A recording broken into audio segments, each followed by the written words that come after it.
প্রিয় দর্শক বন্ধুরা, হরে কৃষ্ণ ইউটিউব চ্যানেলে আপনাদের আবারও একবার জানাই সুস্বাগতম।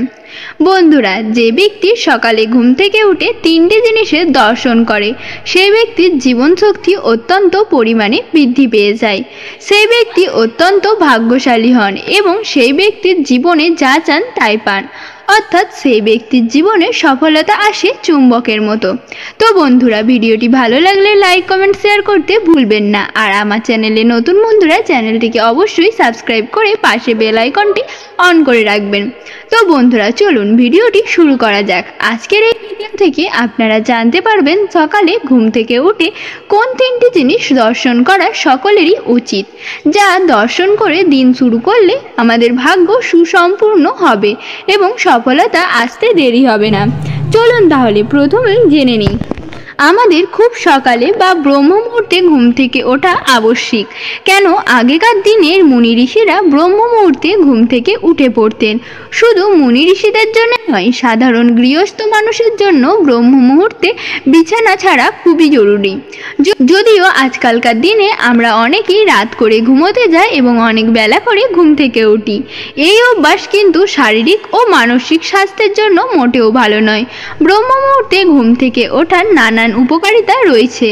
এখন প্রশ্ন হলো, ব্রহ্ম মুহূর্ত কাকে বলে? শাস্ত্র মতে সূর্যোদয়ের 1.5 ঘন্টা আগে যে সময় তাকেই বলে ব্রহ্ম মুহূর্ত। সূর্যোদয়ের সময়ের সঙ্গে এটি স্থান ও সময় বিশেষ বদলে যায়। আমাদের দেশের পূর্ব ও পশ্চিম প্রান্ত সূর্যোদয়ের সময়ের মধ্যে অনেকটা পার্থক্য থাকে। সেই হিসাবে এই দুই এলাকায় ব্রহ্ম মুহূর্ত আলাদা আলাদা। যখন সূর্যোদয় ভোর 5টায় হবে তখন ব্রহ্ম মুহূর্ত হবে 3:30। আবার কোনো স্থানে সূর্যোদয়ের সময় যদি হয় সকাল 7টা, সেখানে ব্রহ্ম মুহূর্ত শুরু হয় ভোর 5:30। ভারতীয় সংস্কৃতি অনুসারে ব্রহ্মা হলেন সৃষ্টির দেবতা, তাই ব্রহ্ম মুহূর্ত হলো স্বয়ং ব্রহ্মার সময়। আধুনিক চিকিৎসা শাস্ত্র অনুসারে ব্রহ্ম মুহূর্তে ঘুম থেকে উঠলে আমাদের শরীরে মেলাটোনিন হরমোন খরিত হয়, যা আমাদের শরীরকে ও মানসিক স্বাস্থ্য ভালো থাকে। জেনে নিন ব্রহ্ম মুহূর্তে ঘুম থেকে ওঠার উপকারিতা। মস্তিষ্কের ক্ষমতা বাড়ে। এই বিশেষ সময় ঘুম থেকে ওঠা, হাত মুখ ধুয়ে আধ ঘন্টা প্রাণায়াম করলে মস্তিষ্কের ক্ষমতা বৃদ্ধি পায়। এই সময় ধ্যান করার সবচেয়ে উপযুক্ত সময়।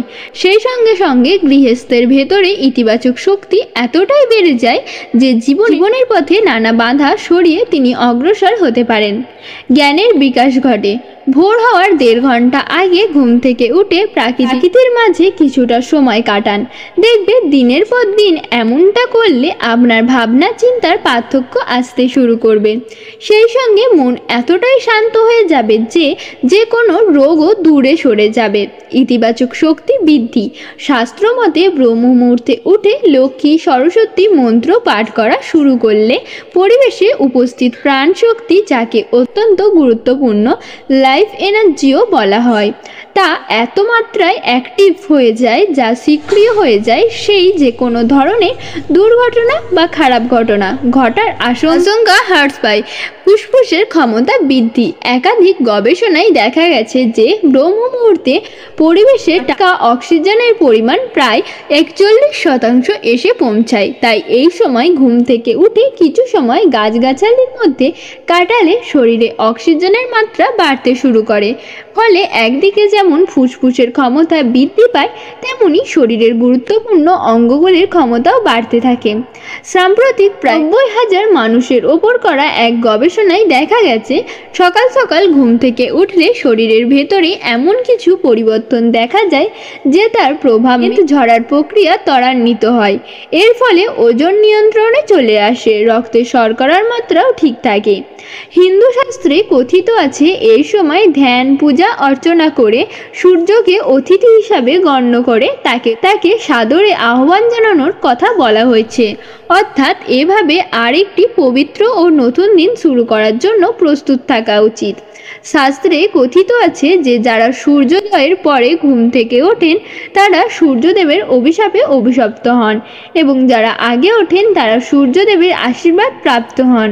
মহর্ষি বাল্মীকি রচিত রামায়ণে লঙ্কায় হনুমানজি এই ব্রহ্ম মুহূর্তে প্রবেশ করেছিলেন এবং সীতামা তার মন্ত্র জপের শব্দ অনুসরণ করে হনুমানজি সীতামাতার কাছে পৌঁছেছিলেন। ব্রহ্ম মুহূর্তে যাওয়ার ফলে হনুমানজির কাজ খুব সহজ হয়ে গিয়েছিল। ব্রহ্ম মুহূর্তে ওঠার ফলে প্রত্যেকটি ব্যক্তির সফলতা প্রাপ্ত করার ক্ষমতা অন্যান্য ব্যক্তির তুলনায় অনেক বেশি পরিমাণে থাকে। মোটামুটি ভোর 3টা থেকে 5টা পর্যন্ত ব্রহ্ম মুহূর্ত। এই সময়ে ধ্যান ও মন্ত্র জপের জন্য আদর্শ সময় হিসাবে মানা হয়, কারণ এই সময়ে আমাদের জাগরিকতা এবং একাত্মতা আমাদের দেহের কেন্দ্রস্থলে থাকে। যোগগুলো বলে থাকেন ধ্যান করার সব থেকে উপযুক্ত সময় হচ্ছে এই ব্রহ্ম মুহূর্ত, কেননা এই সময় আমাদের মনের প্রাততি খুবই শান্ত থাকে এবং এটা এমন একটি সময় যেটা আমাদের মনের সঙ্গে আমাদের অতীতের সম্পর্ক প্রায় বিচ্ছিন্ন হয়ে যায়। এই সময় যে কোনো কাজের ওপর মনোনিবেশ করা খুবই সহজ হয়ে যায়। এই মনোনিবেশ বা একাগ্রতা যে কোনো কাজে সফল হওয়ার প্রথম চাবিকাঠি। আমরা আমাদের কাজে যত একাগ্রতা আনবো সেই কাজে ততই সফল হবে। যখন গুরু দ্রোণাচার্যকে জিজ্ঞাসা করা হয়েছিল সমস্ত কৌরব এবং পাণ্ডবদের মধ্যে কেন অর্জুনই সর্বশ্রেষ্ঠ ধনুর্ধর হয়ে উঠল, তখন গুরু দ্রোণাচার্য বলেছিলেন অর্জুনের একাগ্রতার জন্য সর্বশ্রেষ্ঠ ধনুর্ধর হতে পেরেছে, কারণ অর্জুন প্রত্যেকটি কাজই খুবই একাগ্রতার সঙ্গে করে থাকে। সে রাত্রিবেলা ধনুর্বিদ্যা অভ্যাস করত, সে তার নিদ্রা তো নিয়ন্ত্রণ করতে পারত। কেন আমরা সকালে বা ব্রহ্ম মুহূর্তে ঘুম থেকে উঠব? তার কারণ এবার জেনে নেওয়া যাক। ঘুম থেকে ওঠার পর আমাদের কি করা উচিত? 1 নম্বর কাজটি করবেন সেটি হলো সকালে ঘুম থেকে ওঠার পর বিছানা ছাড়ার আগে নিজের দুই হাত দেখে 2 হাত একসঙ্গে পাশাপাশি জুড়ে একটি মন্ত্র অবশ্যই জপ করবেন। মন্ত্রটি হলো করাকে ঘরে বসতি লক্ষ্মী, কর মধ্যে সরস্বতী, করমূল্যে স্থিত ব্রহ্মা, প্রভাতে করা দর্শনাম। এই উপায় করলে ধনদেবী লক্ষ্মী, বিদ্যার দেবী সরস্বতী ও ব্রহ্মার আশীর্বাদ পাওয়া যায়। 2 নম্বর যেই কাজ করবেন তা হলো সকালে ওঠার পর মাটিতে সরাসরি পা রাখবেন না, বরং মেঝেকে প্রণাম করে একটি মন্ত্র জপ করবেন। এটি হলো সমুদ্র বসনে দেবী, পর্বত স্থল মণ্ডলে বিষ্ণু পত্নী, নমস্ত ভম পাদস্পর্শ ক্রমশ পৃথিবী আমাদের ভার বহন করে। এই কারণে সকালে মেঝেতে পা দেওয়ার আগে এটি জপ করা উচিত। 3 নম্বর কাজটি করবেন তা হলো সকালে ঘুম থেকে ওঠার পর যেন সবার আগে আমরা ভালো কিছু দেখি, সেদিকে বিশেষ নজর রাখা উচিত। তাই ঘুম থেকে উঠে ঈশ্বরের বিগ্রহ দর্শন করুন এবং প্রণাম জানিয়ে দিন শুরু করুন। এছাড়াও আরেকটি কাজ এটি করবেন, তাহলে ব্রহ্ম মুহূর্তে উঠে ওঠানে আসা পাখিদের অবশ্যই খেতে দিন। এবার চলুন জেনে নেওয়া যাক ভাগ্য সুসম্পূর্ণ করতে হলে সকালে ঘুম থেকে উঠে কোন কাজগুলি করা যাবে না। সকালে ঘুম থেকে উঠে আমরা প্রত্যেকেই চাই সুন্দরভাবে একটা দিন শুরু করতে, কিন্তু অনেক সময় নানা কারণে দিনটি নেতিবাচকতায় ভরে যায়। শাস্ত্র মতে সকালে আমাদের কোন কাজ কখনোই করা উচিত নয়। সকালে উঠি এই কাজগুলি করলে অশুভ শক্তির ছায়া আমাদের জীবনে পড়তে পারে। তাহলে জেনে নিন সকালে ঘুম থেকে উঠে কোন কোন কাজ কখনোই করতে নেই। শাস্ত্র অনুযায়ী প্রতিটি বস্তুতেই একটি শক্তি বিদ্যমান। এই শক্তি ব্যক্তির উপর ইতিবাচক ও নেতিবাচক প্রভাব ফেলে থাকে। ব্যক্তির জীবনের সমস্ত শক্তির প্রভাব পড়ে। শুভ শক্তির প্রভাবে ব্যক্তি যেমন উন্নতির শীর্ষে পৌঁছান, তেমনি অশুভ শক্তি ও উন্নতির পথে বাধা সৃষ্টি করতে পারে। শাস্ত্রমতে এমন কিছু কাজ আছে যা সকালবেলা করলে তার প্রভাব সরাসরি আমাদের জীবনে পড়ে, এর ফলে শুভ কাজও বাধা প্রাপ্ত হয়। শাস্ত্রে এমন কয়েকটি বিষয় উল্লেখ করা হয়েছে যা কখনো সকালে করতে নেই। প্রচলিত ধারণা অনুযায়ী এমন করলে অশুভ পরিণাম বৃদ্ধি পাবে। 1 নম্বর, কখনো ছায়া দেখবেন না। শাস্ত্র মতে সকালে উঠে সর্বপ্রথম যেই জিনিস দেখেন তার প্রভাব ব্যক্তির জীবনের ওপরে সকালে, কারণ ছায়া দেখলে আপনার কাজ পূর্ণ হতে গিয়েও আটকে যাবে। মনে করা হয় এর ফলে ব্যক্তি সারাদিন হতাশ থাকবেন, পাশাপাশি মানসিক অবসাদও বৃদ্ধি পাবে। এঁটো বা নোংরা বাসন দেখবেন না। শাস্ত্র মতে সকালে ঘুম থেকে থেকে উঠে সবার আগে অপরিচ্ছন্ন বাসন দেখা উচিত নয়।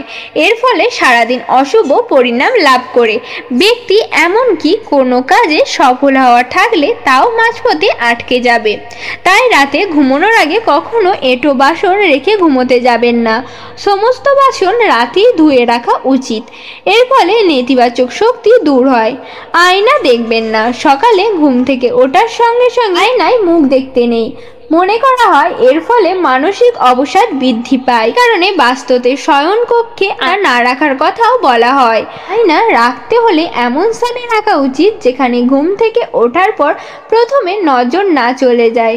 কোনো কাপড় দিয়ে আয়না ঢেকেও শুতে পারেন। বন্যজীব দেখবেন না। সকালে উঠে কোনো বন্য জীবজন্তু বা তাদের ছবি দেখবেন না। এতে এমন কোনো ছবি থাকলে সকাল সকাল ঘুম থেকে উঠে তা দেখবেন না। বাস্তবতে সকালে বন্য জীবজন্তু বা তাদের ছবি দেখলে পারিবারিক কলহ বৃদ্ধি পায়। বন্ধ ঘড়ি সচল রাখা ভালো। সকালে বন্ধ ঘড়ির দিকে তাকাবেন না। সুই বা সুতো দেখা উচিত নয়। এর কারণে কারো সঙ্গে আপনার ঝগড়া হতে পারে বা কোনো কারণে আপনার দিন নষ্ট হতে পারে। তো বন্ধুরা, কেমন লাগলো আজকের এই বিশেষ ভিডিওটি? যদি আপনাদের ভালো লেগে থাকে তাহলে ভিডিওতে একটি লাইক দিয়ে কমেন্টে জয় শ্রীকৃষ্ণ লিখে যাবেন।